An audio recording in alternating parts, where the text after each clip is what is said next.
Chapitre 9e, une galerie de portraits. Je sais que vous aimez les portraits, et j'étais fâché par cette raison de n'avoir pu vous en faire voir jusqu'ici presque aucun qui n'ait été de profil, et qui n'ait par conséquent été fort imparfait. Il me semblait que je n'avais pas assez de grands jours dans le vestibule dont vous venez de sortir, et où vous n'avez vu que les peintures légères des préliminaires de la guerre civile. Voici la galerie où les figures vous paraîtront dans leur étendue, et où je vous représenterai les personnages que vous verrez plus avant dans l'action. Vous jugerez par les tableaux et les traits particuliers que vous pourrez remarquer dans la suite si j'en ai bien pris l'idée. Voici le portrait de la reine par lequel il est juste de commencer. La reine avait, plus que personne que j'ai jamais vu, de cette sorte d'esprit qui lui était nécessaire pour ne pas paraître sotte à ceux qui ne la connaissaient pas. Elle avait plus d'aigreur que de hauteur que de grandeur, plus de manière que de fond, plus d'application à l'argent que de libéralité, plus de libéralité que d'intérêt, plus d'intérêt que de désintéressement, plus d'attachement que de passion, plus de dureté que de fierté, plus de mémoire des injures que des bienfaits, plus d'intention de piété que de piété, plus d'opiniâtreté que de fermeté, et plus d'incapacité que tout ce que j'ai dit ci-dessus. Monsieur le duc d'Orléans avait, à l'exception du courage, tout ce qui était nécessaire à un honnête homme. Mais comme il n'avait rien, sans exception de tout ce qui peut distinguer un grand homme, il ne trouvait rien dans lui-même qui pût supplier ni même soutenir sa faiblesse. Comme elle régnait dans son cœur par la frayeur et dans son esprit par l'irrésolution, elle salit tout le cours de sa vie.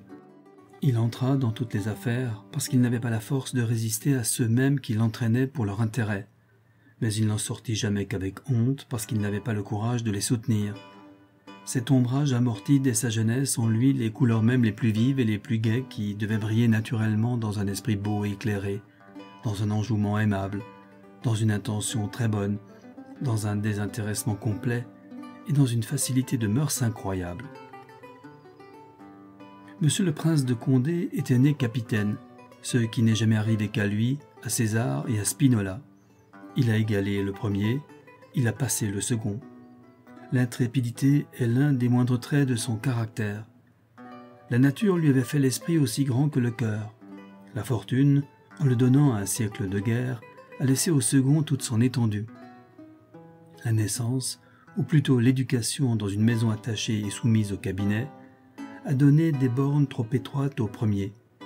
On ne lui a pas inspiré de bonheur les grandes et générales maximes, qui sont celles qui font et qui forment ce que l'on appelle l'esprit de suite. Il n'a pas eu le temps de les prendre par lui-même, parce qu'il a été prévenu dès sa jeunesse par la chute imprévue des grandes affaires et par l'habitude au bonheur. Ce défaut a fait qu'avec l'âme du monde la moins méchante, il a fait des injustices, qu'avec le cœur d'Alexandre, il n'a pas été exempt, non plus que lui, de faiblesse, qu'avec un esprit merveilleux, il est tombé dans des imprudences, qu'ayant toutes les qualités de François de Guise, il n'a pas servi l'État en de certaines occasions aussi bien qu'il le devait, et qu'ayant toutes celles de Henri du même nom, il n'a pas poussé la faction où il le pouvait. Il n'a pu remplir son mérite, c'est un défaut.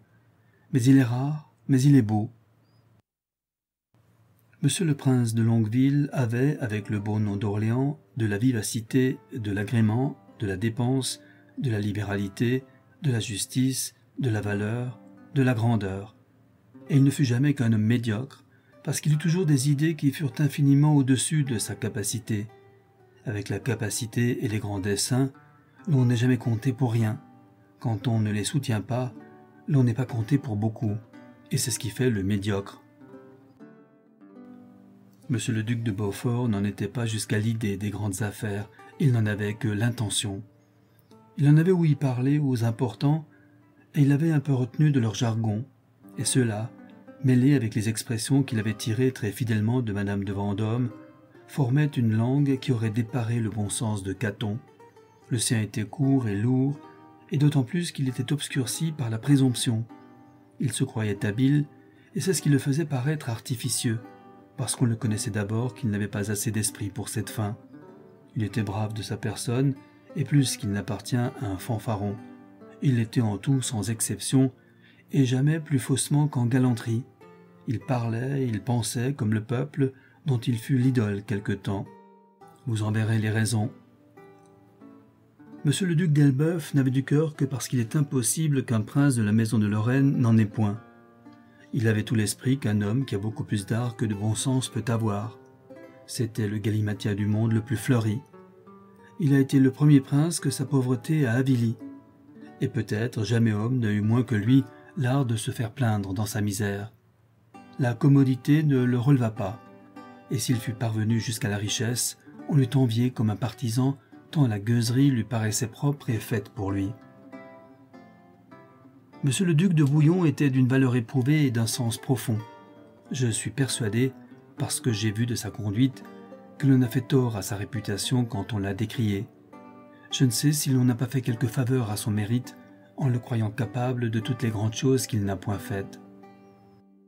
Monsieur le vicomte de Turenne a eu dès sa jeunesse toutes les bonnes qualités, et il a acquis les grandes d'assez bonne heure. Il ne lui en a manqué aucune que celle dont il ne s'est point avisé. Il avait presque toutes les vertus comme naturelles. Il n'a jamais eu le brillant d'aucune. On l'a cru plus capable d'être à la tête d'une armée que d'un parti, et je le crois aussi, parce qu'il n'était pas naturellement entreprenant. Mais toutefois, qui le sait, il a toujours eu en tout, comme en son parler, de certaines obscurités qui ne se sont développées que dans les occasions, mais qui ne s'y sont jamais développées qu'à sa gloire. Le maréchal de La Motte avait beaucoup de cœur. Il était capitaine de la seconde classe. Il n'était pas homme de beaucoup de sens. Il avait assez de douceur et de facilité dans la vie civile. Il était très utile dans un parti, parce qu'il y était très commode. J'oubliais presque monsieur le prince de Conti, ce qui est un bon signe pour un chef de parti. Je ne crois pas que vous le pouvoir mieux dépeindre qu'en vous disant que ce chef de parti était un zéro qu'il ne multipliait que parce qu'il était prince du sang. Voilà pour le public. Pour ce qui est du particulier, la méchanceté faisait en lui ce que la faiblesse faisait en monsieur le duc d'Orléans. Elle inondait toutes les autres qualités, qui n'étaient d'ailleurs que médiocres et toutes semées de faiblesse. Il y a eu toujours du je ne sais quoi en monsieur le duc de La Rochefoucauld. Il a voulu se mêler d'intrigues dès son enfance, et en un temps où il ne sentait pas les petits intérêts qui n'ont jamais été son faible, et où il ne connaissait pas les grands, qui d'un autre sens n'ont pas été son fort. Il n'a jamais été capable d'aucune affaire, et je ne sais pourquoi, car il avait des qualités qui eussent suppléé en tout autre celles qu'il n'avait pas. Sa vue n'était pas assez étendue, et il ne voyait pas même tout ensemble ce qui était à sa portée, mais son bon sens, très bon dans la spéculation, joint à sa douceur, à son insinuation et à sa facilité de mœurs, qui est admirable, devait récompenser plus qu'il n'a fait le défaut de sa pénétration. Il a toujours eu une irrésolution habituelle, mais je ne sais même pas à quoi attribuer cette irrésolution. Elle n'a pu venir en lui de la fécondité de son imagination, qui n'est rien moins que vive. Je ne la puis donner à la stérilité de son jugement, car quoiqu'il ne l'ait pas exquis dans l'action, il a un bon fond de raison. Nous voyons les effets de cette irrésolution, quoique nous n'en connaissions pas la cause. Il n'a jamais été guerrier, quoiqu'il fût très soldat. Il n'a jamais été par lui-même bon courtisan, quoiqu'il ait eu toujours bonne intention de l'être. Il n'a jamais été bonhomme de parti, quoique toute sa vie il y ait été engagé. Cet air de honte et de timidité que vous les voyez dans la vie civile s'était tourné dans les affaires en air d'apologie.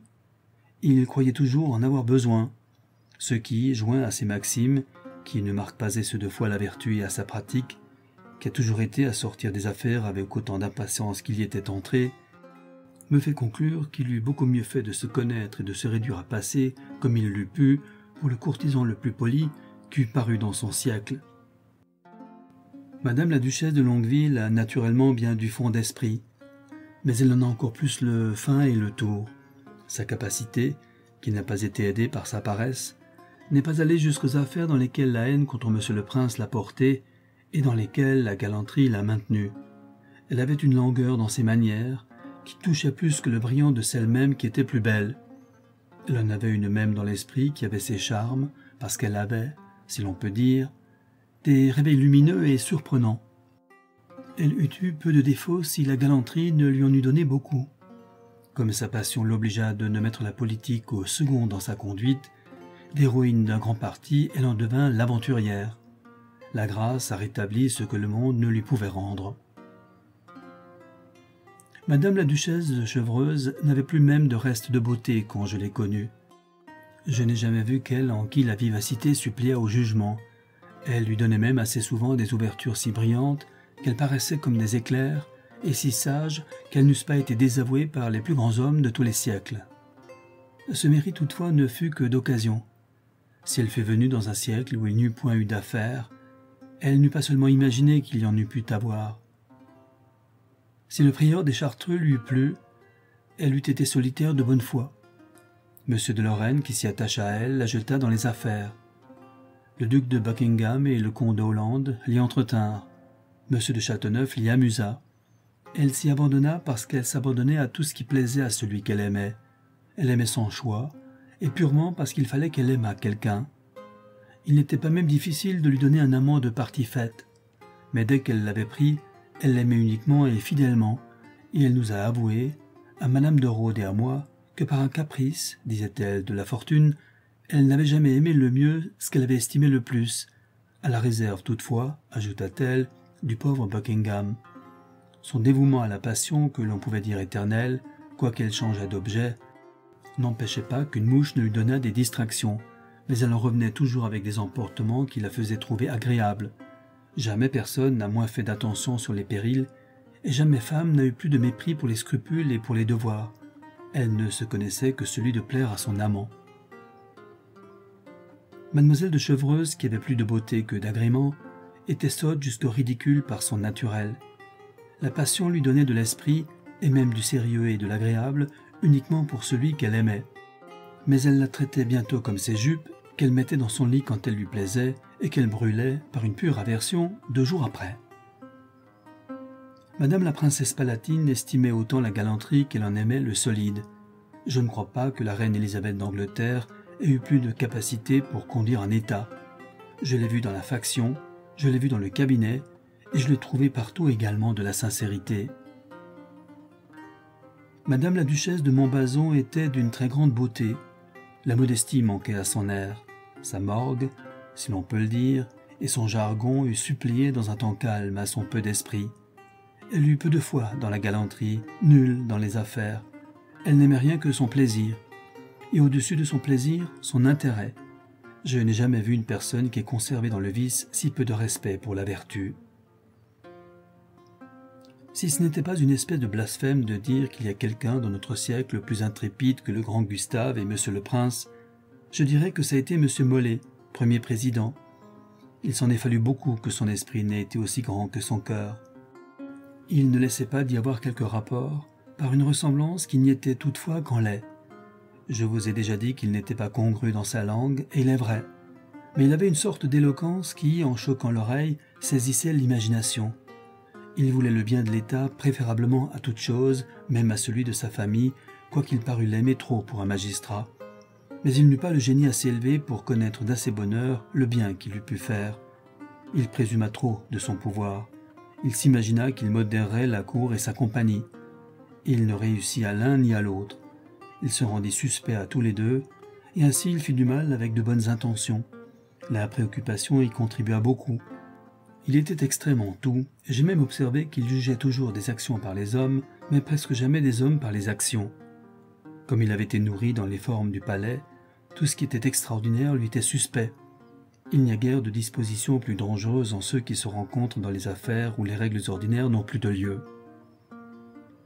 Le peu de part que j'ai eu dans celle dont il s'agit en ce lieu me pourrait peut-être donner la liberté d'ajouter ici mon portrait. Mais outre que l'on ne se connaît jamais assez bien pour se peindre naturellement soi-même, je vous confesse que je trouve une satisfaction si sensible à vous soumettre uniquement et absolument le jugement de tout ce qui me regarde, que je ne puis seulement me résoudre à m'en former dans le plus intérieur de mon esprit la moindre idée. Je reprends le fil de mon histoire. Chapitre 10e. Je me retirai donc à mon cloître de Notre-Dame, où je ne m'abandonnai pas si fort à la Providence, que je ne me servisse aussi de moyens humains pour me défendre de l'insulte de mes ennemis. Annery, avec la noblesse du Vexin, me rejoignit.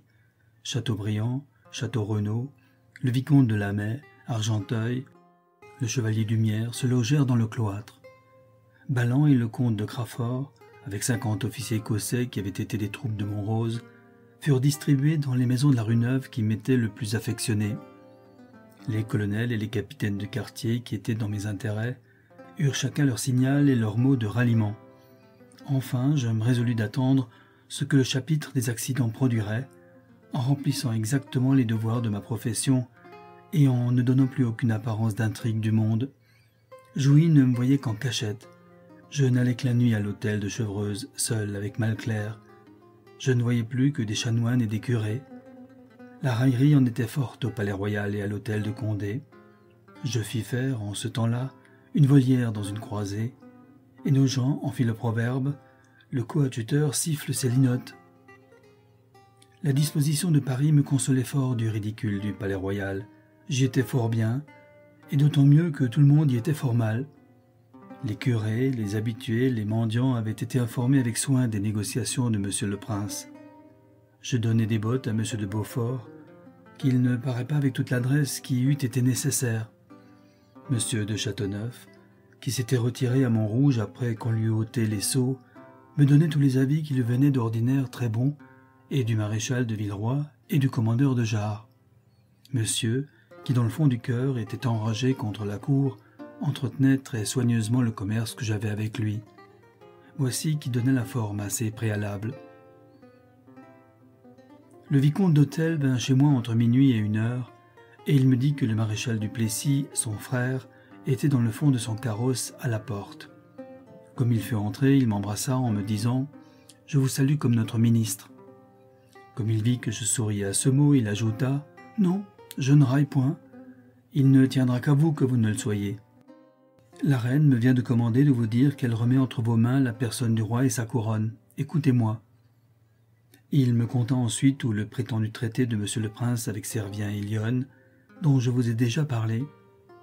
Il me dit que le cardinal avait mandé à la reine que si elle ajoutait le gouvernement de Provence à celui de Guyenne, sur lequel elle venait de se relâcher, elle était déshonorée à tout jamais, et que le roi son fils, quand il serait en âge, la considérait comme celle qui aurait perdu son état, qu'elle voyait son zèle pour son service dans un avis aussi contraire à ses propres intérêts, que ce traité portant son rétablissement comme il le portait, il y pourrait trouver son compte, parce que le ministre d'un roi affaibli trouvait quelquefois plus d'avantages, pour son particulier, dans la diminution de l'autorité que dans son agrandissement.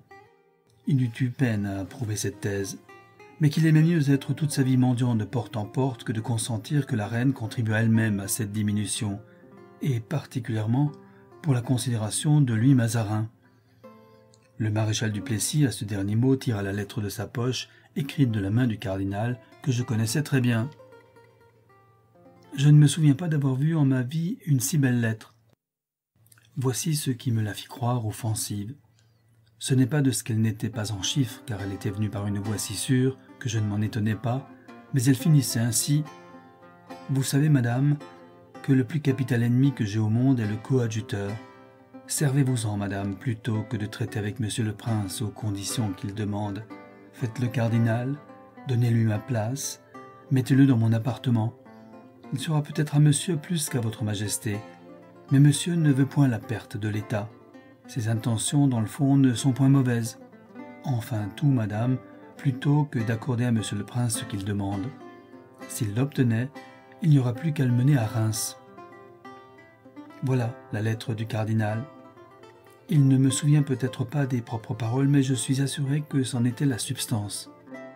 Je crois que vous ne condamnerez pas le jugement que je fis dans mon âme de cette lettre. Je témoignai au maréchal que je la croyais très sincère, et qu'il ne se pouvait pas, par conséquent, que je ne m'en sentisse très obligé. Mais comme, dans la vérité, je n'en pris que la moitié pour bonne du côté de la cour, je me résolus aussi, sans balancer, d'en user de même du mien, de ne pas accepter le ministère, et d'en tirer, si je pouvais, le cardinalat. Je répondis au maréchal du Plessis que j'étais sensiblement obligé à la reine, et que pour lui marquer ma reconnaissance, je la suppliais de me permettre de la servir sans intérêt, que j'étais très incapable du ministère pour toutes sortes de raisons, qu'il n'était pas même de la dignité de la reine d'y élever un homme encore tout chaud et tout fumant, pour ainsi parler, de la faction, que le titre même me rendrait inutile à son service du côté de monsieur et encore beaucoup davantage du côté du peuple, qui étaient les deux endroits qui, dans la conjoncture présente, lui étaient les plus considérables. Mais, reprit tout d'un coup le maréchal Duplessis, il faut quelqu'un pour remplir la niche. Tant qu'elle sera vide, monsieur le prince dira toujours que l'on y veut remettre monsieur le cardinal, et c'est ce qui lui donnera de la force. Vous avez d'autres sujets, lui répondis-je, bien plus propres à cela que moi. À quoi le maréchal repartit. Le premier président ne serait pas agréable aux frondeurs. La reine, ni monsieur, ne se fieront jamais à Chavigny. Après bien des tours, je lui nommai monsieur de Châteauneuf. Il se récria à ce nom. « Et quoi ?» me dit-il. « Vous ne savez pas que c'est le plus grand ennemi que vous avez au monde? Vous ne savez pas que ce fut lui qui s'opposa à votre chapeau à Fontainebleau? Vous ne savez pas que ce fut lui qui écrivit de sa main ce beau mémorial qui fut envoyé à votre honneur et louange au Parlement? » Voilà précisément où j'appris cette dernière circonstance, car je savais déjà toute la pièce de Fontainebleau. Je répondis au maréchal que je n'étais peut-être pas si ignorant qu'il se l'imaginait, mais que les temps avaient porté des raccommodements, qui à l'égard du public avaient couvert le passé, que je craignais comme la mort la nécessité des apologies. Mais, reprit le maréchal, si nous vous mettons en main le mémoire envoyé au Parlement, si vous me le mettez en main, lui répartis-je, j'abandonnerai monsieur de Châteauneuf, car en ce cas, le mémoire qui a été écrit depuis notre raccommodement me servira d'apologie. Le maréchal s'agita beaucoup sur cet article, sur lequel il prit occasion de me dire, plus délicatement qu'à lui n'appartenait, que monsieur m'avait aussi abandonné, ce qu'il coula pour découvrir comme j'étais avec lui. Je voulus bien lui en donner le contentement en lui répondant qu'il était vrai, mais que je ne le traiterais pas néanmoins comme monsieur de Châteauneuf. J'ajoutai à la réponse un petit sourire, comme s'il m'eût échappé, pour lui faire voir que je n'étais peut-être pas si maltraité de monsieur qu'on l'avait cru. Comme il vit que je m'étais refermé, après avoir jeté cette petite lueur, il me dit « Il faudrait que vous vissiez vous-même la reine. » Je ne fis pas semblant de l'avoir entendu. Il le répéta encore une fois, et puis tout d'un coup, il jeta sur la table un papier en disant « Tenez, lisez, vous fierez-vous à cela ?» C'était un écrit signé de la reine qui me promettait toutes sortes de sûretés. Si je voulais aller au palais royal. « Non, dis-je au maréchal, et vous l'allez voir. » Je baisai le papier avec un profond respect, et je le jetai dans le feu en disant « Quand me voulez-vous mener chez la reine ?» Je n'ai jamais vu un homme plus surpris que le maréchal. Nous convînmes que je me trouverais à minuit dans le cloître Saint-Honoré. Je n'y manquai pas. Il me mena au petit oratoire par un degré dérobé. La reine y entra un quart d'heure après. Le maréchal sortit, et je restai tout seul avec elle. Elle n'oublia rien, pour me persuader de prendre le titre de ministre et l'appartement du cardinal au palais royal, que ce qui était précisément et uniquement nécessaire pour m'y résoudre, car je connus clairement qu'elle avait plus que jamais le cardinal dans l'esprit et dans le cœur. Et quoiqu'elle affectât de me dire que bien qu'elle estimât beaucoup et qu'elle l'aimât fort, elle ne voulait point perdre l'état pour lui, j'eus tout sujet de croire qu'elle y était plus disposée que jamais. Je fus convaincu, avant même que je sortisse de l'oratoire, que je ne me trompais pas dans mon jugement, car aussitôt qu'elle eut vu que je ne me rendais pas sur le ministère, elle me montra le cardinalat. Mais comme prix des efforts que je ferais, pour l'amour d'elle, me disait-elle, pour le rétablissement du Mazarin. Je crus qu'il était nécessaire que je m'ouvrisse, quoique le pas fût fort délicat. Mais j'ai toute ma vie estimé que quand l'on se trouve obligé de faire un discours que l'on prévoit ne devoir pas agréer, l'on ne lui peut trop donner d'apparence de sincérité, parce que c'est l'unique voie pour l'adoucir. Voici ce que, sur ce principe, je dis à la reine. Je suis au désespoir, madame, qu'il est plus à Dieu de réduire les affaires dans un état qui ne permet pas seulement, mais qui ordonne même à un sujet de parler à sa souveraine comme je vais parler à votre majesté. Elle sait mieux que personne que l'un de mes crimes auprès de monsieur le cardinal est d'avoir prédit cela, et j'ai passé pour l'auteur de ce dont je n'ai jamais été que le prophète. L'on y est, madame. Dieu sait mon cœur, et que personne en France, sans exception, n'en est plus affligé que moi. Votre majesté souhaite, et avec beaucoup de justice, de s'en tirer, et je la supplie très humblement de me permettre de lui dire qu'elle ne le peut faire, à mon sens, tant qu'elle pensera au rétablissement de monsieur le cardinal. Je ne dis pas cela, madame, dans la pensée que je le puisse persuader à votre majesté. Ce n'est que pour m'acquitter de ce que je lui dois. Je coule le plus légèrement qu'il m'est possible sur ce point, que je sais n'être pas agréable à votre majesté, et je passe à ce qui me regarde. J'ai, madame, une passion si violente de pouvoir récompenser par mes services ce que mon malheur m'a forcé de faire dans les dernières occasions, que je ne reconnais plus de règles à mes actions que celles que je me forme sur le plus ou le moins d'utilité dont elles vous peuvent être. Je ne puis proférer ce mot sans revenir encore à supplier très humblement votre majesté de me le pardonner. Dans le temps ordinaire, cela serait criminel, parce que l'on ne doit considérer que la volonté du maître. Dans les malheurs où l'État est tombé, l'on peut et l'on est même obligé, lorsque l'on se trouve en de certains postes, à n'avoir égard qu'à le servir, et c'est là une chose dont un homme de bien ne se doit jamais tenir dispensé. Je manquerai au respect que je dois à votre majesté, si je prétendais contrarier, par toute autre voie que par une très humble et très simple remontrance, les pensées qu'elle a pour monsieur le cardinal. Mais je crois que je n'en sors pas, vu les circonstances, en les représentant avec une profonde soumission, ce qui peut me rendre utile ou inutile à son service dans la conjoncture présente. Vous avez, madame, à vous défendre contre monsieur le prince qui veut le rétablissement de monsieur le cardinal, à condition que vous lui donniez par avance de quoi le perdre quand il lui plaira. Vous avez besoin, pour lui résister, de monsieur qui ne veut point le rétablissement de monsieur le cardinal, et qui, supposé son exclusion, veut, sans exception, tout ce qu'il vous plaira. Vous ne voulez point, madame, donner à monsieur le prince ce qu'il demande, ni à monsieur ce qu'il souhaite. J'ai toutes les passions du monde de vous servir contre l'un et de vous servir auprès de l'autre, et il est constant que je ne puis réussir qu'en prenant les moyens qui sont propres à ces deux fins. Monsieur le prince n'a de force contre votre majesté que celle qu'il tire de la haine que l'on a contre monsieur le cardinal, et monsieur n'a de considération, hors celle de sa naissance, capable de vous servir utilement contre monsieur le prince, que celle qu'il emprunte de ce qu'il a fait contre le même monsieur le cardinal. Vous voyez, madame, qu'il faudrait beaucoup d'art pour concilier ces contradictions, quand même l'esprit de monsieur serait gagné en sa faveur.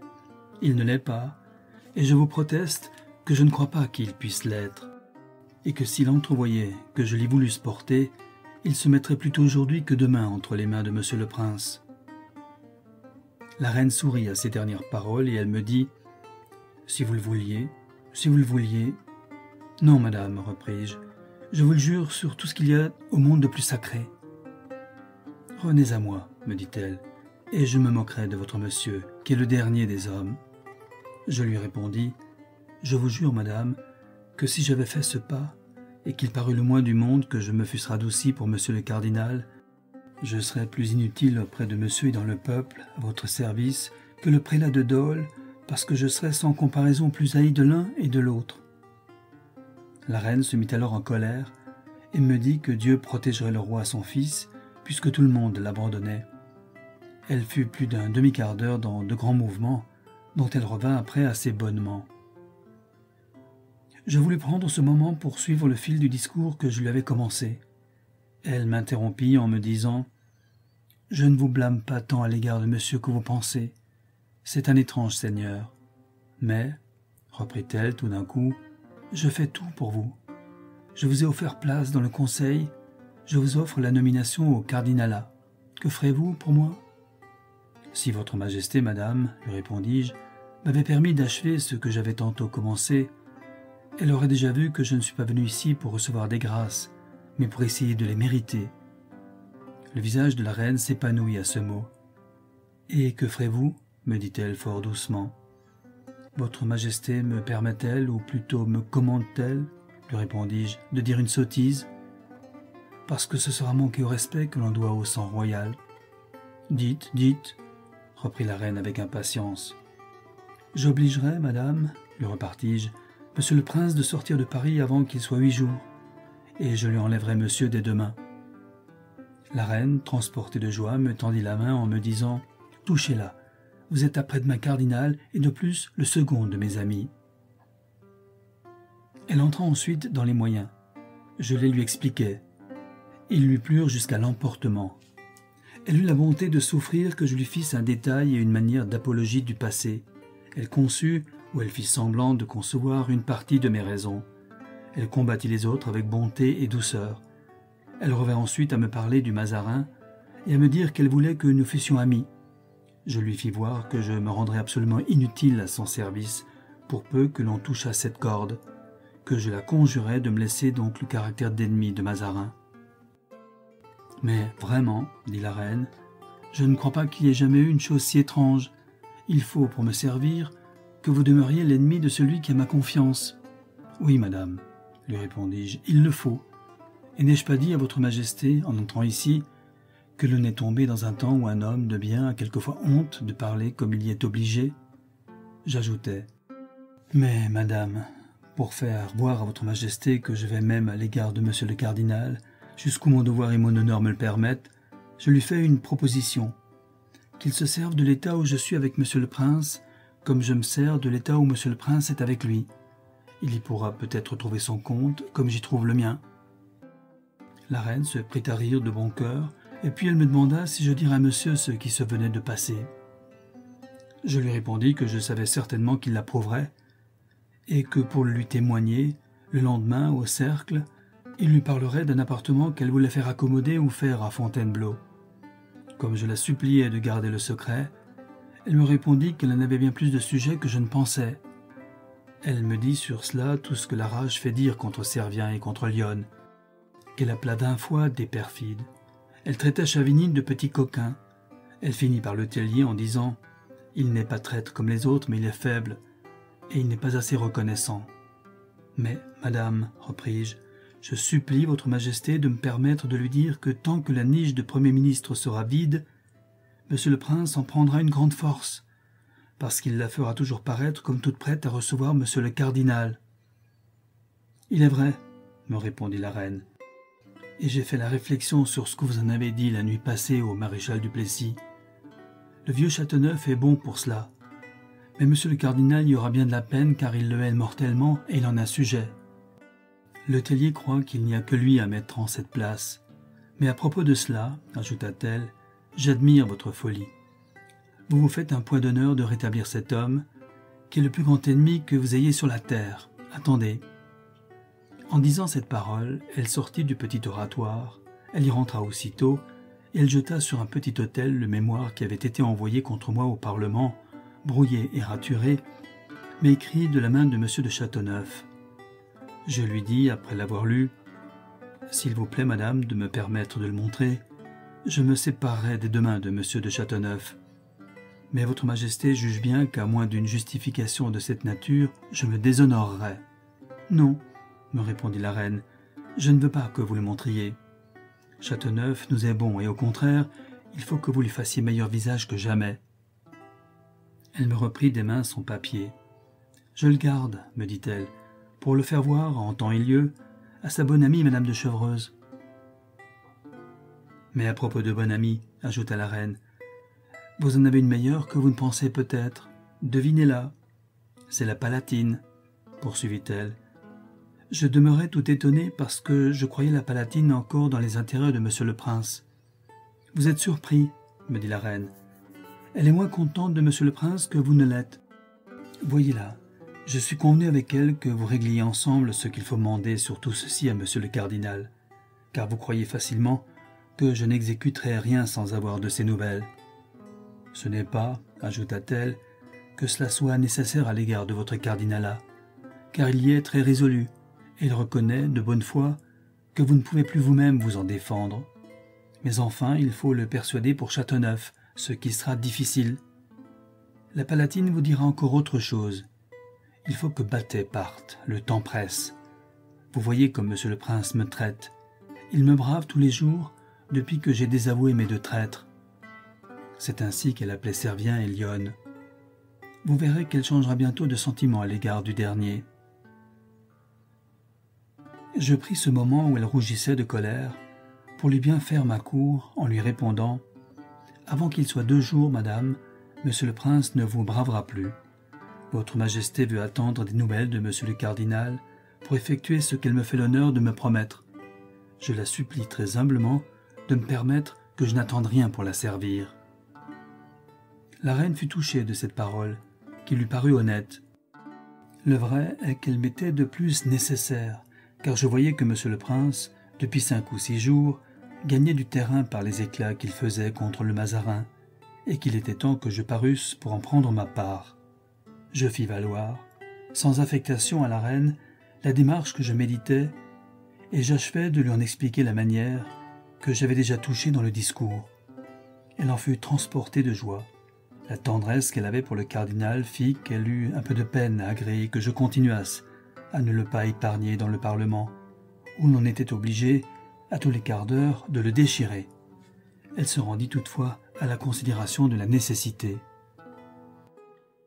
Comme j'étais déjà sorti de l'oratoire, elle me rappela pour me dire qu'au moins je me ressouvinsse bien que c'était monsieur le cardinal qui lui avait fait instance de me donner la nomination.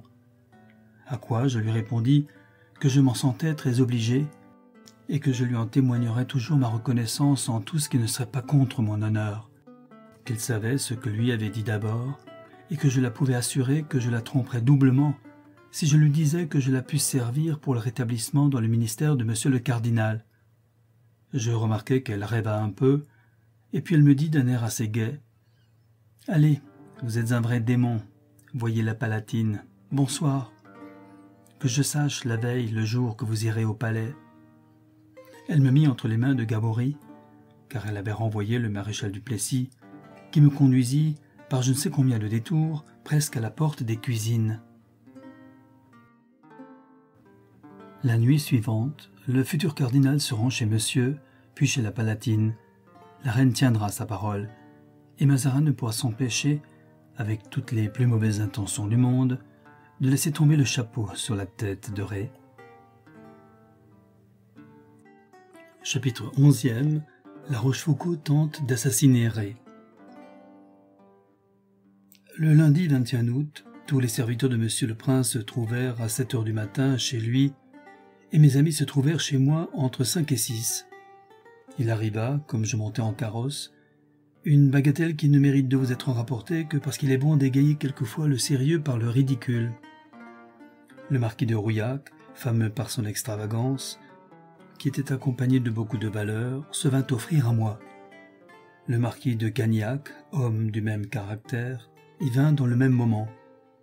Dès qu'il vit Rouillac, il me fit une grande révérence, mais en arrière et en me disant « Je venais, monsieur, pour vous assurer de mes services, mais il n'est pas juste que les deux plus grands fous du royaume soient du même parti.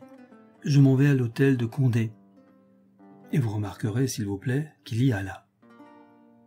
J'arrivai au palais un quart d'heure avant monsieur le prince, qui vint extrêmement accompagné.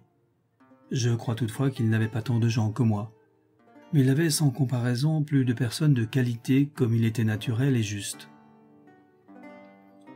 Je n'avais pas voulu que ceux qui étaient attachés à la cour et qui fussent venus de bon cœur avec moi pour l'affaire de la reine s'y trouvassent, de peur qu'ils ne me donnassent quelque teinture ou plutôt quelque apparence de mazarinisme, de sorte qu'à la réserve de 3 ou 4, qui, quoique attachés à la reine, passaient pour être mes amis en particulier, je n'avais auprès de moi que la noblesse frondeuse qui n'approchait pas en nombre celle qui suivait monsieur le prince. Ce désavantage était, à mon opinion, plus que suffisamment récompensé et par le pouvoir que j'avais assurément beaucoup plus grand parmi le peuple et par les postes dont je m'étais assuré. Chateaubriand, qui était demeuré dans les rues pour observer la marche de monsieur le prince, m'étant venu dire, en présence de beaucoup de gens, que monsieur le prince serait dans un demi-quart d'heure au palais, qu'il avait pour le moins autant de monde que nous, mais que nous avions pris nos postes, ce qui nous était d'un grand avantage, je lui répondis « Il n'y a certainement que la salle du palais où nous les sussions mieux prendre que monsieur le prince. » Je sentis dans moi-même, en disant cette parole, qu'elle promenait d'un mouvement de honte que j'avais de souffrir une comparaison d'un prince avec moi. Ma réflexion ne démentit point mon mouvement. J'eusse fait plus sagement, si je l'eusse conservé plus longtemps, comme vous l'allez voir. Comme monsieur le prince eut pris sa place, il dit à la compagnie qu'il ne pouvait assez s'étonner de l'état où il trouvait le palais, qu'il paraissait plutôt un camp qu'un temple de justice, qu'il y avait des postes pris, des gens commandés, des mots de ralliement, et qu'il ne convenait pas qu'il se pût trouver dans le royaume des gens assez insolents pour prétendre lui disputer le pavé. Il répéta 2 fois cette dernière parole. Je lui fis une profonde révérence, et je lui dis que je suppliais très humblement son Altesse de me pardonner si je lui disais que je ne croyais pas qu'il y eût personne dans le royaume qui fût assez insolent pour prétendre de lui disputer le haut du pavé, mais que j'étais persuadé qu'il y en avait qui ne pouvaient et ne devaient, par leur dignité, quitter le pavé qu'au roi. Monsieur le prince me repartit qu'il me le ferait bien quitter. Je lui répondis qu'il ne serait pas aisé. La cohue s'éleva à cet instant. Les jeunes conseillers de l'un et de l'autre parti s'intéressèrent dans ce commencement de contestation qui commençait, comme vous voyez, assez aigrement. Les présidents se jetèrent entre monsieur le prince et moi. Ils le conjurèrent d'avoir égard au temple de la justice et à la conservation de la ville. Ils le supplièrent d'agréer que l'on fît sortir de la salle tout ce qu'il y avait de noblesse et de gens armés. Il le trouva bon, et il pria M. de la Rochefoucauld de l'aller dire de sa part à ses amis. Ce fut le terme dont il se servit. Il fut beau et modeste dans sa bouche. Il n'eut que l'événement qui empêcha qu'il ne fût ridicule dans la mienne. Il ne l'en est pas moins dans ma pensée, et j'ai encore regret de ce qu'il dépara la première réponse que j'avais faite à M. le Prince, touchant le pavé, qui était juste et raisonnable. Comme il eut prié M. de la Rochefoucauld d'aller faire sortir ses amis, je me levai en disant très imprudemment « Je vais prier les miens de se retirer ». Le jeune Davot, que vous voyez présentement le président de même, et qui était en ce temps-là dans les intérêts de M. le Prince, me dit « Vous êtes donc armé ?»« Qui en doute ?» lui répondis-je. Et voilà une seconde sottise en un demi-quart d'heure. Il n'est jamais permis à un inférieur de s'égaler en parole à celui à qui il doit du respect, quoiqu'il s'y égale dans l'action. Et il l'est aussi peu à un ecclésiastique de confesser qu'il est armé, même quand il l'est. Il y a des matières sur lesquelles il est constant que le monde veut être trompé. Les actions justifient assez souvent, à l'égard de la réputation publique, les hommes de ce qu'ils font contre leur profession. Je n'en ai jamais vu qui les justifie de ce qu'ils disent qui soit contraire. Comme je sortais de la grande chambre, je rencontrai, dans le parquet des huissiers, M. de la Rochefoucauld qui rentrait. Je n'y fis point de réflexion, et j'allai dans la salle pour prier mes amis de se retirer. Je revins après le leur avoir dit, et comme je mis le pied sur la porte du parquet, j'entendis une fort grande rumeur dans la salle de gens qui criaient « aux armes ». Je me voulus retourner pour voir ce que c'était, mais je n'en eus pas le temps, parce que je me sentis le cou pris entre les deux battants de la porte que M. de la Rochefoucauld avait fermée sur moi, en criant à messieurs de Coligny et de Ricousse de me tuer. Le premier se contenta de ne pas le croire. Le second dit qu'il n'en avait point d'ordre de M. le Prince. Mon trésor, qui était dans le parquet des huissiers avec un garçon de Paris appelé Noblet, qui m'était affectionné, soutenait un peu un des battants qui ne laissait pas de me presser extrêmement. M. de Champlâtreux, qui était accouru au bruit qui se faisait dans la salle, me voyant en cette extrémité, poussa avec vigueur M. de la Rochefoucauld. Il lui dit que c'était une honte et une horreur qu'un assassinat de cette nature. Il ouvrit la porte et il me fit entrer. Ce péril ne fut pas le plus grand de ceux que je courus en cette occasion. Comme vous l'allez voir, après ce que je vous aurai dit, ce qui la fit naître est cessé. 2 ou 3 criailleurs de la Ligue du peuple, du parti de M. le Prince, qui n'étaient arrivés dans la salle que comme j'en ressortais, s'avisèrent de me crier en me voyant de loin « Au Mazarin !» Beaucoup de gens du menu peuple, et Chavagnac entre autres, m'ayant fait civilité lorsque je passais, et m'ayant témoigné de la joie de l'adoucissement qui commençait à paraître, 2 gardes de M. le Prince, qui étaient fort éloignés, mirent l'épée à la main. Ceux qui étaient les plus proches de ces 2 premiers crièrent « Aux armes !» Chacun les prit. Mes amis tirèrent l'épée et le poignard à la main, et par une merveille qui n'a peut-être jamais eu d'exemple, ces épées, ces poignards et ces pistolets demeurèrent un moment sans action. Et dans ce moment, Crenant, qui commandait la compagnie de gendarmes de M. le Prince de Conti, mais qui était aussi de mes anciens amis, et qui se trouva par bonheur en présence avec l'aigle, avec lequel il avait logé 10 ans durant, lui dit « Que faisons-nous »« Nous allons faire égorger M. le Prince et M. le coadjuteur. Chelm qui ne remettra l'épée dans le fourreau. » Cette parole, proférée par un des hommes du monde dont la réputation pour la valeur était la plus établie, fit que tout le monde, sans exception, suivit son exemple. Cet événement est peut-être l'un des plus extraordinaires qui soit arrivé dans notre siècle. La présence d'esprit et de cœur d'Argenteuil ne l'est guère moins. Il se trouva par hasard fort près de moi quand je fus pris par le cou dans la porte, et il eut assez de sang-froid pour remarquer que Pêche, un fameux séditieux du parti de M. le Prince, me cherchait des yeux, le poignard à la main en disant « Où est le coadjuteur ?» Argenteuil, qui se trouva par bonheur près de moi, parce qu'il s'était avancé pour parler à quelqu'un qu'il connaissait du parti de M. le Prince, jugea qu'au lieu de revenir à son gros et de tirer l'épée, ce que tout homme médiocrement vaillant eût fait en cette occasion, il ferait mieux d'observer Damus Pêche, qu'il n'avait qu'à faire un demi-tour à gauche pour me donner du poignard dans les reins. Il exécuta si adroitement cette pensée qu'en raisonnant avec lui et en me couvrant de son long manteau, il me sauva la vie, qui était d'autant plus en péril que mes amis, qui me croyaient rentrer dans la grande chambre, ne songeaient qu'à pousser ceux qui étaient devant eux.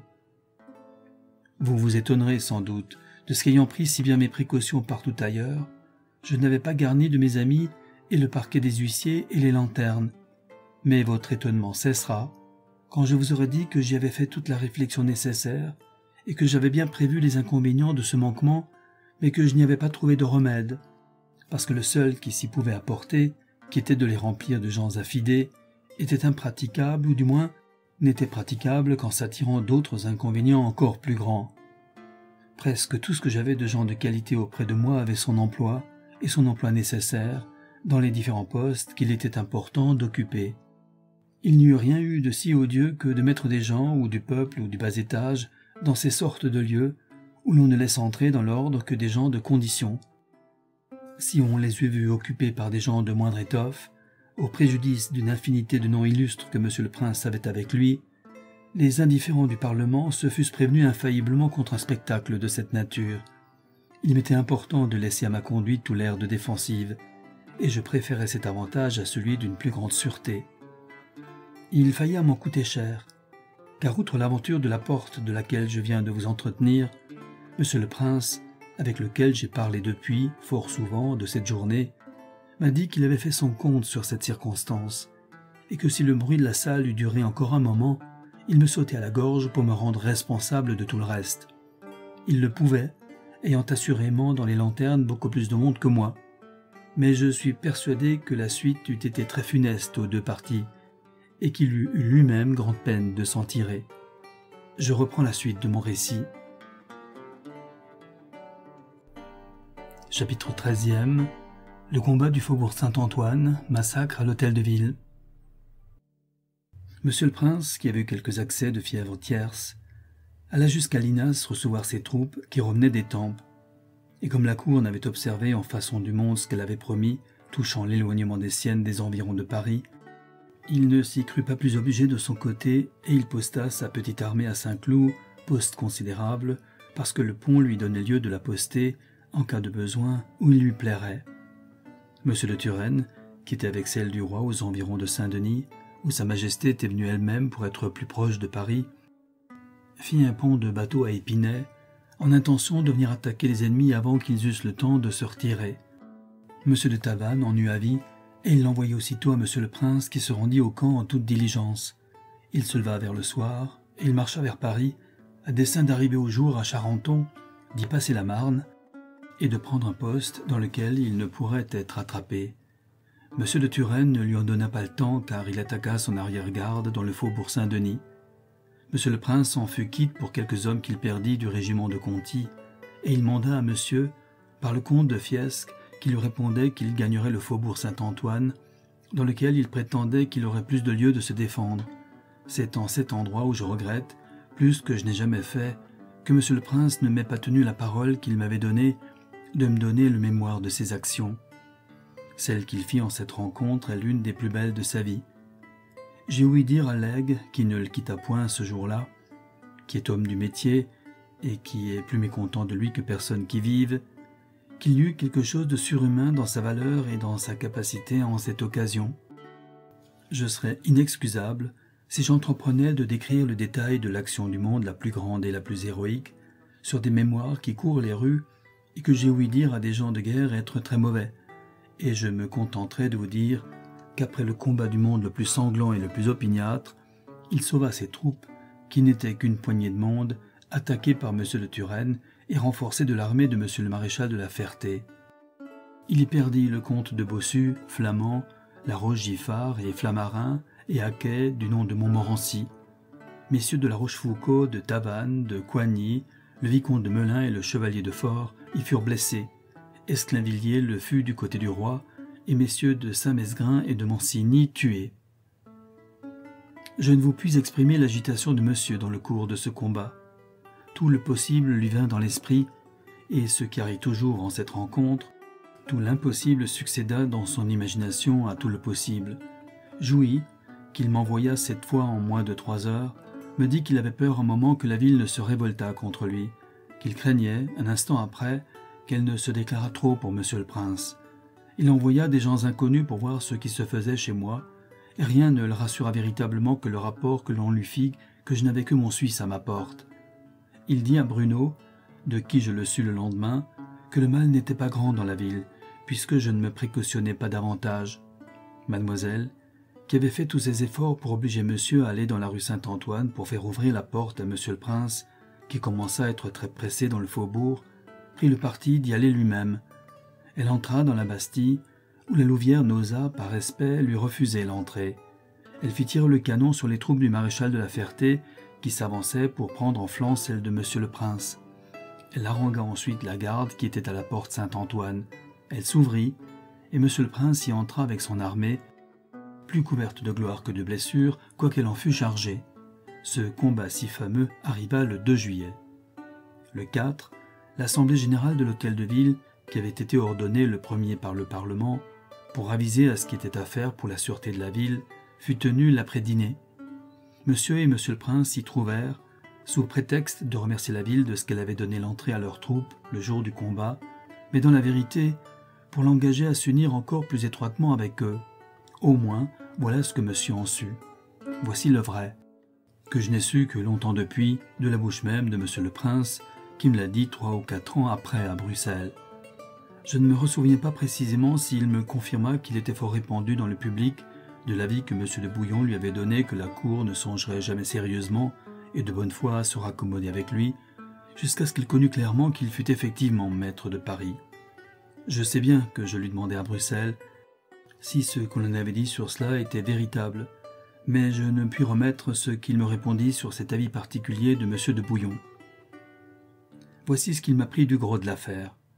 Il était persuadé que je le desservais beaucoup auprès de monsieur, ce qui n'était pas vrai, comme vous l'avez vu ci-devant. Mais il était aussi que je lui nuisais beaucoup dans la ville, ce qui n'était pas faux, par les raisons que je vous ai aussi expliquées ci-dessus. Il avait observé que je ne me gardais nullement, et que je me servais même avec affectation du prétexte de l'incognito auquel le cérémonial m'obligeait, pour faire voir ma sécurité et la confiance que j'avais en la bonne volonté du peuple au milieu de ses plus grands mouvements. Il résolut, et très habilement, de s'en servir de sa part pour faire une des plus belles et des plus sages actions qu'il ait peut-être été pensé de tout le siècle. Il fit dessein d'émouvoir le peuple le matin du jour de l'assemblée de l'hôtel de ville, de marcher droit à mon logis sur les 10 heures, qui était justement l'heure où l'on savait qu'il y avait le moins de monde, parce que c'était celle où, pour l'ordinaire, j'étudiais, de me prendre civilement dans son carrosse, de me mener hors de la ville, et de me faire à la porte une défense en forme de n'y plus rentrer. Je suis convaincu que le coup était sûr, et qu'en l'état où était Paris, les mêmes gens qui eussent mis la hallebarde à la main pour me défendre, s'ils eussent eu loisir d'y faire réflexion, en eussent approuvé l'exécution, étant certains que dans les révolutions qui sont assez grandes pour tenir tous les esprits dans l'inquiétude, ceux qui priment sont toujours applaudis, pourvu que d'abord ils réussissent. Je n'étais point en défense. Monsieur le prince fut rendu maître du cloître sans coup férir, et j'eusse pu être à la porte de la ville avant qu'il y eût une alarme assez forte pour s'y opposer. Rien n'était mieux imaginé. Monsieur, qui eût été atterré du coup, y eût donné des éloges. L'hôtel de ville auquel monsieur le prince en eût donné part sur l'heure même en eût tremblé. La douceur avec laquelle monsieur le prince m'aurait traité aurait été louée et admirée.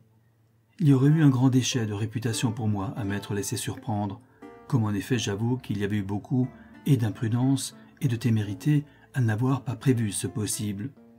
La fortune tourna contre monsieur le prince ce beau dessein, et elle lui donna le succès le plus funeste que la conjuration la plus noire eût pu produire. Comme la sédition avait commencé vers la place Dauphine, par des poignées de paille que l'on forçait tous les passants de mettre à leur chapeau, M. de Cumont, conseiller au Parlement et serviteur particulier de M. le Prince, qui avait été obligé comme les autres qui avaient passé par là, alla en grande diligence au Luxembourg pour en avertir monsieur et le supplier d'empêcher que M. le Prince, qui était dans la galerie, ne sortît dans cette émotion, laquelle apparemment, dit Cumont à monsieur, est faite ou par les Mazarins ou par le cardinal de Ré pour faire périr monsieur le prince. Monsieur courut aussitôt après monsieur son cousin, qui descendait le petit escalier pour monter en carrosse et pour venir chez moi et y exécuter son dessein. Il le retint par autorité et même par force. Il le fit dîner avec lui et il le mena ensuite à l'hôtel de ville où l'assemblée dont je vous ai parlé se devait tenir. Ils en sortirent après qu'ils eurent remercié la compagnie et témoigné la nécessité qu'il y avait de songer aux moyens de se défendre contre Mazarin. La vue d'un trompette qui arriva dans ce temps-là de la part du roi et qui porta ordre de remettre l'assemblée à la huitaine échauffa les peuples qui étaient dans la grève et qui criaient sans cesse qu'il fallait que la ville s'unît avec messieurs les princes. Quelques officiers, que monsieur le prince avait mêlés le matin dans la populace, n'ayant point reçu l'ordre qu'ils attendaient, ne purent employer sa fougue. Elle se déchargea sur l'objet le plus présent. L'on tira dans les fenêtres de l'hôtel de ville, l'on mit le feu aux portes, l'on entra dedans l'épée à la main, l'on massacra monsieur Legras, maître des requêtes, monsieur Janvry, conseiller au Parlement, monsieur Miron, maître des comptes, un des plus hommes de bien et des plus accrédités dans le peuple qui fussent à Paris. 25 ou 30 bourgeois y périrent aussi, et monsieur le maréchal de l'hôpital ne fut tiré de ce péril que par un miracle et par le secours de monsieur le président Barentin. Un garçon de Paris, appelé Noblet, duquel je vous ai déjà parlé à propos de ce qui m'arriva avec monsieur de la Rochefoucauld dans le parquet des huissiers, eut encore le bonheur de servir utilement le maréchal en cette occasion. Vous pouvez imaginer l'effet que le feu de l'hôtel de ville et le sang qui y fut répandu produisirent dans Paris. La consternation d'abord y fut générale. Toutes les boutiques y furent fermées en moins d'un clin d'œil.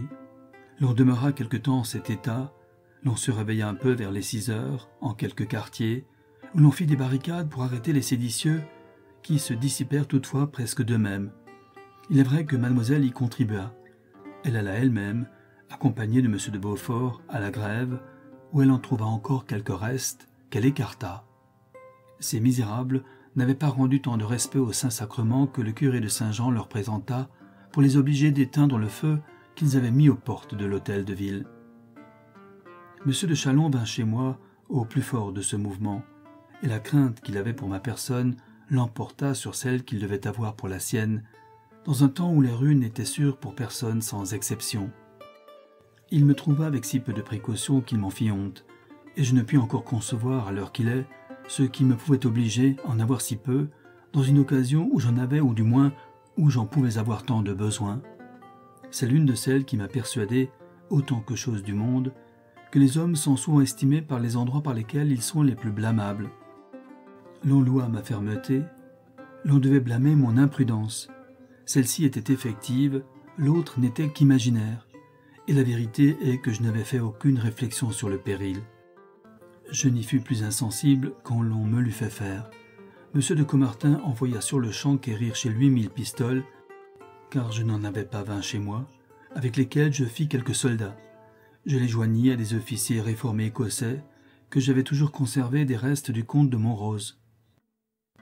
Le marquis de Sablonnières, maître de camp du régiment de Valois, m'en donna 100 des meilleurs hommes commandés par 2 capitaines du même régiment qui étaient mes domestiques. Quérieux m'amena 30 gendarmes de la compagnie du cardinal Antoine qu'il commandait. Buzy-Lamet m'envoya 4 hommes choisis dans la garnison de Mézières. Je garnis tout mon logis et toutes les tours de Notre-Dame de Grenade. Je pris mes mesures en cas d'attaque avec les bourgeois des ponts Notre-Dame et de Saint-Michel qui m'étaient fort affectionnés. Enfin, je me mis en état de disputer le terrain et de n'être plus exposé à l'insulte. Ce parti paraissait plus sage que celui de l'aveugle sécurité dans laquelle j'étais auparavant. Il ne l'était pas davantage, au moins par comparaison à celui que j'eusse choisi, si j'eusse su connaître mes véritables intérêts et prendre l'occasion que la fortune me présentait. Il n'y avait rien de plus naturel, et à ma profession et à l'état où j'étais, que de quitter Paris, après une émotion qui jetait la haine publique sur le parti qui, dans ce temps-là, paraissait m'être le plus contraire. Je n'eusse point perdu ceux des frondeurs qui étaient de mes amis, parce qu'ils eussent considéré ma retraite comme une résolution de nécessité. Je me fusse insensiblement, et presque sans qu'ils eussent pu s'en défendre eux-mêmes, rétabli dans l'esprit des pacifiques, parce qu'ils m'eussent regardé comme exilé pour une cause qui leur était commune. Monsieur n'eût pas pu se plaindre de ce que j'abandonnais un lieu où il paraissait assez qu'il n'était plus le maître. Monsieur le cardinal Mazarin même eût été obligé en ce cas, et par la bienséance et par l'intérêt, de me ménager. Et il ne se pouvait même que naturellement l'aigreur que la cour avait contre moi ne diminuât de beaucoup par une conduite qui eût beaucoup contribué à noircir celle de ses amis. Les circonstances dont j'eusse pu accompagner ma retraite eussent empêché facilement que je n'eusse participé à la haine publique que l'on avait contre le Mazarin, parce que je n'avais qu'à me retirer au pays de Ré, sans aller à la cour, ce qui eût même purgé le soupçon du mazarinisme pour le passé. Ainsi je fus sorti de l'embarras journalier où j'étais, et de celui que je prévoyais pour l'avenir, et que je prévoyais sans en pouvoir jamais prévoir l'issue. Ainsi j'eusse attendu, en patience, ce qu'il eût plu à la Providence d'ordonner de la destinée des deux parties, sans courir aucun des risques auxquels j'étais exposé à tous les moments des deux côtés. Ainsi je me fusse approprié l'amour public, que l'horreur que l'on a d'une action concilie toujours infailliblement à celui qu'elle fait souffrir.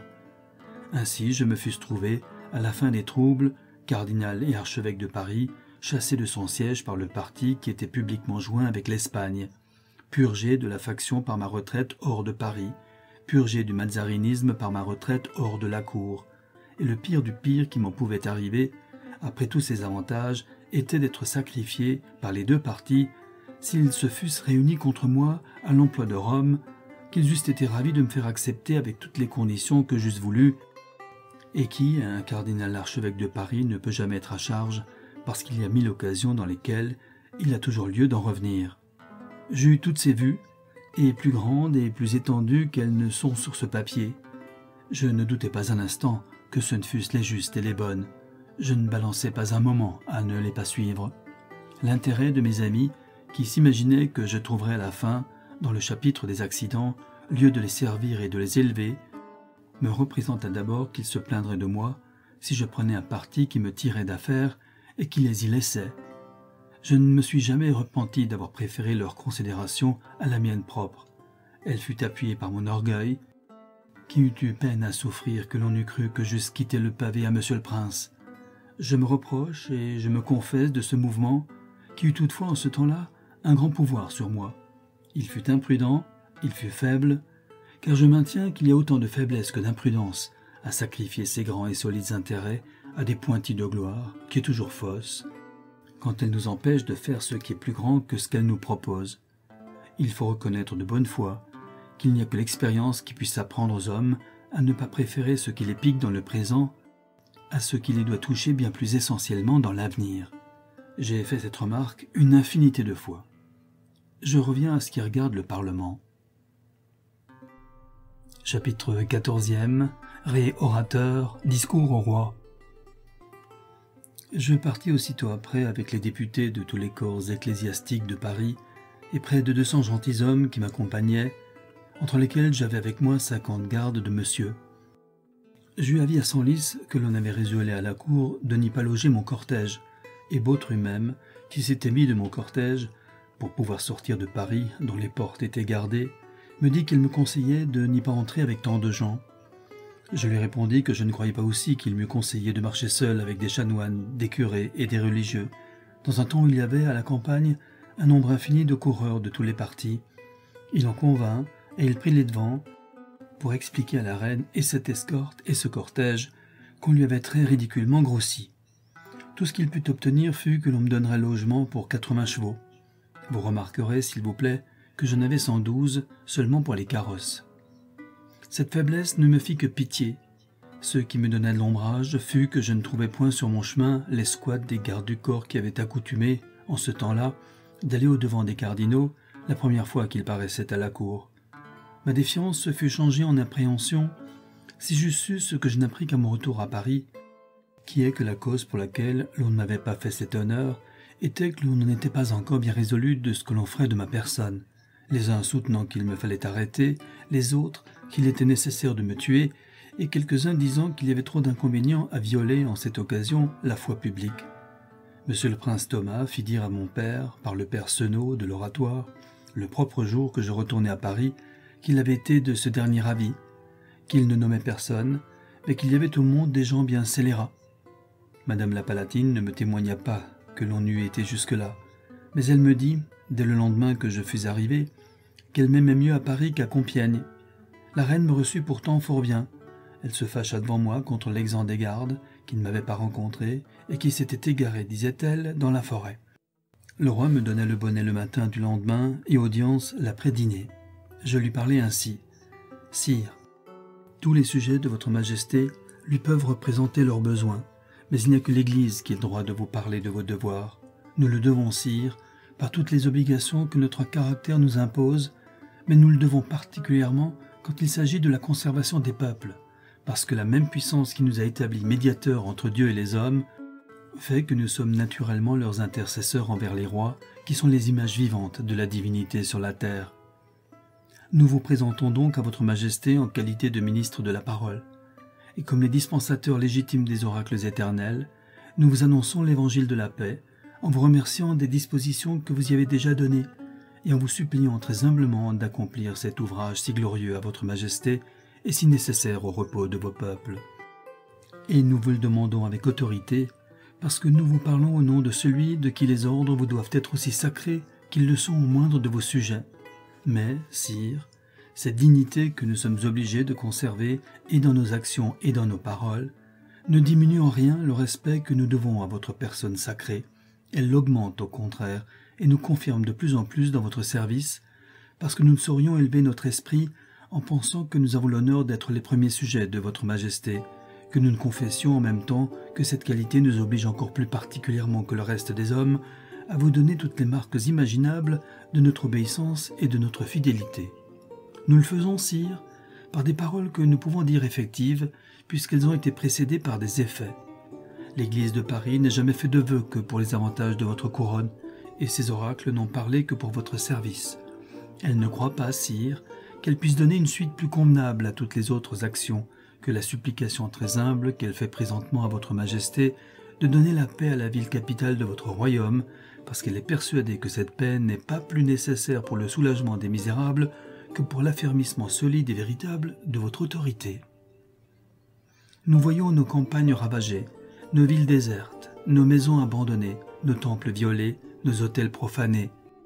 Nous nous contenterions de lever les yeux au ciel et de lui demander justice de ces impiétés et de ces sacrilèges qui ne peuvent être assez punis par la main des hommes, et pour ce qui touche nos propres misères, le respect que nous avons pour tout ce qui porte le caractère de votre majesté nous obligerait sans doute, même dans le plus grand effort de nos souffrances, à étouffer les gémissements et les plaintes que nous causent vos armes.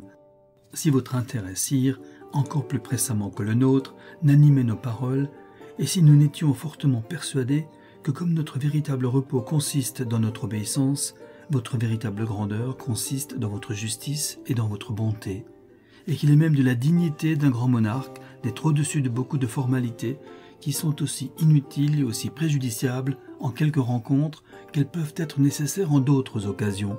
Et votre majesté, sire, me permettra de lui dire, avec la même liberté que me donne mon caractère, qu'il n'y en a jamais eu de plus superflu que celle dont il s'agit aujourd'hui, puisque vous avez tous les avantages essentiels et puisque vous avez effectivement les cœurs de tous vos peuples. Et c'est en cet endroit, sire, où je me sens forcé, par le secret instinct de ma conscience, de déchirer ce voile qui ne couvre que trop souvent, dans les cours des grands princes, les vérités les plus importantes et les plus nécessaires. Je ne doute point, sire, que l'on ne vous parle très différemment des dispositions de Paris. Nous les connaissons, sire, plus particulièrement que le reste des hommes, parce que nous sommes les véritables dépositaires de l'intérieur des consciences et par conséquent du plus secret des cœurs. Et nous vous protestons, par la même vérité qui nous les a confiées, que nous n'en voyons point dans vos peuples qui ne soient très conformes à votre service, que vous serez, quand il vous plaira, aussi absolu dans Paris que dans Compiègne, que rien ne vous y doit faire ombrage, et qu'il n'y a personne qui y puisse partager ni les affections des peuples, ni l'autorité de votre majesté. Et nous ne saurions, sire, vous justifier cette vérité par des preuves plus claires et plus convaincantes, qu'en vous suppliant très humblement de considérer qu'il faut bien que vous ayez les cœurs de ceux qui n'attendent qu'un seul de vos regards pour se laisser vaincre. Je me trompe, sire, je parle improprement, je sens que je blesse par cette parole les oreilles de votre majesté. Elle ne veut vaincre que ses ennemis, et ses armes sans doute n'ont point d'autre objet que ceux qu'Henri le Grand, aïeul de votre majesté, choisit dans les plaines d'Ivry. Je dis qu'il choisit, sire, parce qu'il distingua les Français et les étrangers par cette belle parole qu'il prononça à la tête de son armée, « Sauvez les Français ». Il fit cette distinction, l'épée à la main, et l'observa encore plus religieusement après toutes ses victoires. Ce Parlement, qui dans les grandes agitations de l'État était demeuré dans Paris contre ses intentions et contre ses ordres, fut continué dans sa séance et dans ses fonctions par ce grand et sage prince, dès le lendemain qu'il y fut entré en victorieux et en triomphant. Il fit publier l'amnistie générale le même jour dans le palais, et il semble que ce prince, tout admirable, eût cru qu'il lui manquait quelque chose à sa clémence, s'il ne l'eût fait éclater dans le même lieu où on en avait, en quelques rencontres, rendu si peu de justice et de déférence à ses volontés. Et il faut avouer que la providence de Dieu prit un soin tout particulier de couronner sa modération et sa justice, parce que son autorité, qui avait été si violemment attaquée et presque abattue, se trouva relevée par sa prudence et par sa douceur, en un point et plus haut et plus fixe que n'avait jamais été celle de ses prédécesseurs. Si je n'appréhendais de donner la moindre apparence d'une comparaison aussi injuste que serait celle d'un siècle furieux, et qui attaqua, pour ainsi parler, la royauté dans son trône, et de ces derniers temps, où il faut avouer que les intentions des sujets de votre majesté n'ont rien eu de semblable, ni d'approchant, je dirais, sire, en cette occasion, ce que l'on doit dire, à mon sens, à votre majesté dans toutes les rencontres de votre vie, que vous suivrez sans doute les vestiges de ce grand monarque, et que vous n'aurez pas moins de bonté pour une grande ville qui vous offre avec ardeur le sang de tous ses citoyens, pour le répandre pour votre service, que le grand Henri n'en eut pour des sujets rebelles, qui lui disputaient sa couronne et qui attentaient à sa vie. J'ai, sire, un droit tout particulier et domestique de vous proposer cet exemple. Dans cette fameuse conférence, qui fut tenue dans l'abbaye de Saint-Antoine au faubourg de Paris, le roi Henri le Grand dit au cardinal de Gondi qu'il était résolu de ne s'arrêter à aucune formalité dans une affaire où la paix seule était essentielle. Je ne connaîtrais nullement le mérite et la valeur de ce discours si je prétendais le pouvoir orner par des paroles. Je me contente, sire, de le rapporter fidèlement à votre majesté et de le rapporter avec le même esprit que le cardinal de Gondi l'a reçu. Ainsi, sire, en imitant et la modération et la prudence de ce grand monarque, vous régnerez d'un règne semblable à celui de Dieu, parce que votre autorité n'aura de borne que celle qu'elle se donnera à elle-même par les règles de la raison et de la justice. Ainsi, vous rétablirez solidement l'autorité royale, dans laquelle consiste véritablement le repos, la sûreté et le bonheur de tous vos sujets. Ainsi, vous réunirez les cœurs de tous vos peuples, partagés par tant de factions différentes, et dont la division ne sera jamais que fatale à votre service. Ainsi, vous réunirez toutes vos compagnies souveraines dans ce même lieu, où elles ont soutenu, avec tant de vigueur et avec tant de gloire, les droits de vos ancêtres. Ainsi, vous réunirez la maison royale. Ainsi, vous aurez dans vos conseils et la tête de vos armées, Monsieur le duc d'Orléans, dont l'expérience, la modération et les intentions absolument désintéressées peuvent être si utiles et sont si nécessaires pour la conduite de votre État. Ainsi, vous aurez, Monsieur le Prince, si capable de vous seconder dans vos conquêtes. Et quand nous pensons, sire, qu'un seul moment peut produire tous ces avantages, et quand nous pensons en même temps que ce moment n'est pas encore arrivé, nous sentons dans nos âmes des mouvements mêlés de douleur et de joie, d'espérance et de crainte. Quelle apparence que la fin de nos maux ne soit pas proche, puisqu'ils ne tiennent plus qu'à quelques formalités légères et qu'un instant peut assoupir. Quelle apparence qu'elles ne fussent pas déjà terminées, si la justice de Dieu ne voulait peut-être châtier nos péchés et nos crimes par des maux que nous endurons contre toutes les règles de la politique, même la plus humaine. Il est, sire, de votre devoir de prévenir par des actions de piété et de justice les châtiments du ciel qui menacent un royaume dont vous êtes le Père. Il est, sire, de votre devoir d'arrêter, par une bonne et prompte paix, le cours de ces profanations abominables qui déshonorent la terre et qui attirent les foudres du ciel. Vous le devez comme chrétien, vous le devez et vous le pouvez comme roi. Un grand archevêque de Milan porta autrefois cette parole au plus grand des empereurs chrétiens, dans une occasion moins importante que celle dont il s'agit présentement et qui regardait moins les intérêts de Dieu. L'Église de Paris vous la porte aujourd'hui, sire, avec plus de sujets, et Dieu veuille que ce soit avec autant de succès.